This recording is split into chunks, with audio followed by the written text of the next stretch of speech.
June July মাসে তৈরি পোশাক, চামড়াজাত পণ্য, পাদুকা, ceramic, pharmaceutical, agro processing, plastic সহ সকল রপ্তানিমুখী শিল্পের অধিকাংশ কারখানাতেই আগামী শীতে মৌসুমের পণ্য তৈরির জন্য চাপ রয়েছে।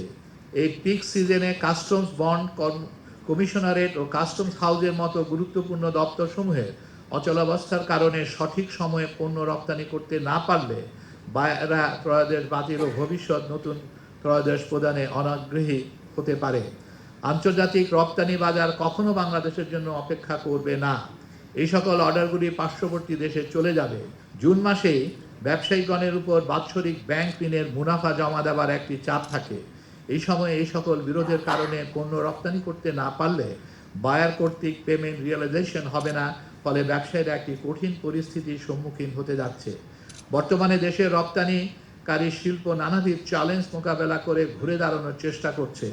এমত অবস্থায় জাতীয় রাজস্ব বোর্ডের কর্মকর্তা কর্মচারীদের গৃহীত আন্দোলন বায়ারদের মাঝে পুনরায় ইমেজ সংকট সৃষ্টি করবে, যা দেশের বৈদেশিক মুদ্রা অর্জন তথা অর্থনৈতিক উন্নয়নে নেতিবাচক প্রভাব ফেলবে।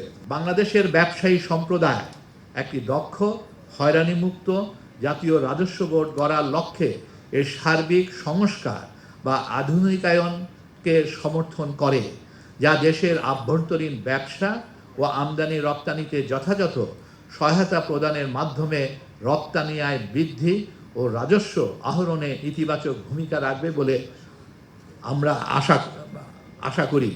তবে সেক্ষেত্রে জাতীয় রাজস্ব বোর্ডের চেয়ারম্যানের অপসারণ কোনো মতেই কাম্য নয় এবং তা কোনো প্রকার সফলতা নিয়ে আসবে বলে আমরা মনে করি না। উত্তম কর তথা রাজস্ব নীতি প্রণয়ন ও প্রণীত নীতি যথাযথভাবে বাস্তবায়নের লক্ষ্যে জাতীয় রাজস্ব বোর্ডের রাজস্ব নীতি প্রণয়ন ও রাজস্ব ব্যবস্থাপনা কার্যক্রমকে আলাদাকরণ সংক্রান্ত তর্কিত অধ্যাদেশ সংশ্লিষ্ট সকল অংশীজনের সাথে আলোচনাপূর্বক স্বার্থান্বেষী গোষ্ঠীর প্রভাবমুক্ত করে আন্তর্জাতিক উত্তম চর্চা ও আমাদের জাতীয় বাস্তবতার আলোকে জাতীয় রাজস্ব বোর্ডের সামগ্রিক আধুনিকায়নে অংশ হিসাবে পরস্পরের পরিপূরক করে বিশেষায়িত প্রতিষ্ঠান হিসাবে বাস্তবায়ন করা হোক। জাতীয় রাজস্ব বোর্ড সহ ব্যবসা বাণিজ্যের সার্বিক উন্নয়নে সংশ্লিষ্ট সকল জাতীয় প্রতিষ্ঠানে হয়রানিমুক্ত সেবা প্রদানের লক্ষ্যে এর স্বচ্ছতা ও জবাবদিহিতা নিশ্চিত করা হোক। আমরা মনে করি উদ্ভূত সমস্যা নিরসনের জন্য মোটেও সময় ব্যয় না করে প্রধান উপদেষ্টার কার্যালয়ের নেতৃত্বে সরকারের সংশ্লিষ্ট মন্ত্রণালয় ও বিভাগ যথা অর্থ মন্ত্রণালয়, বাণিজ্য মন্ত্রণালয় এবং বিডা যৌথভাবে আন্দোলনরত কর্মকর্তা কর্মচারীদের সাথে আলোচনায় বসা অতীব জরুরি।